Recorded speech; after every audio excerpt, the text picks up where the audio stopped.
specialists. Brands new rollers Hi, it's Flake here with the latest. An Australian's reportedly died from a shark attack in New Caledonia. The man in his 50s was swimming off a beach in Noumea yesterday when he was bitten several times.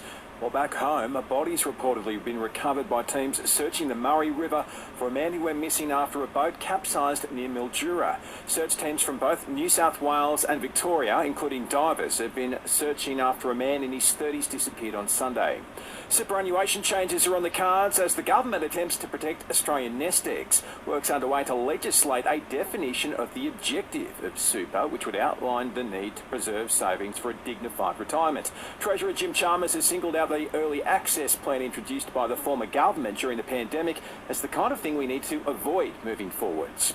A shocking report into Australia's higher education has found more than $83 million worth of wage theft has occurred over the past 3 years. Dr. Alison Barnes from the National Tertiary Education Union says they expect the real figure to be even higher than that. There's lots of ways wage theft happens across university. It's not being paid for the time it takes you to mark an essay. It's your work being reclassified. The national state of emergency in New Zealand has been extended for another 7 days as recovery continues following the deadly ex-cyclone Gabrielle there. Around 2,000 people are still uncontactable, and Law and Order star Richard Belzer has passed away aged 78. For more than 2 decades, he played Detective John Munn. After this, there is no turning back.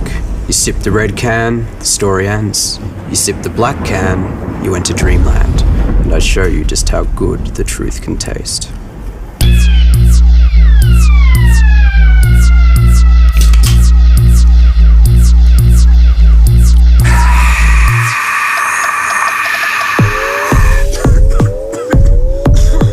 Take the Pepsi Max Taste Challenge. Less than a week after being appointed as new Hawthorn captain, coach Sam Mitchell's hinted at a role change for star defender James Sicily. Even later in the year last year, we pushed him into the midfield with reasonable results, so I think a little bit more flexibility to his role will make him a little bit more potent against some certain teams. The Hawks take on Geelong in a scratch match this coming Thursday. And in cricket, Pat Cummins will leave India to briefly return to Sydney due to a private family matter, but the Aussie skipper won't miss any games with still 10 days until the third test. Buying or selling rural or residential properties? Miller, Wan and John. This is SAFM weather.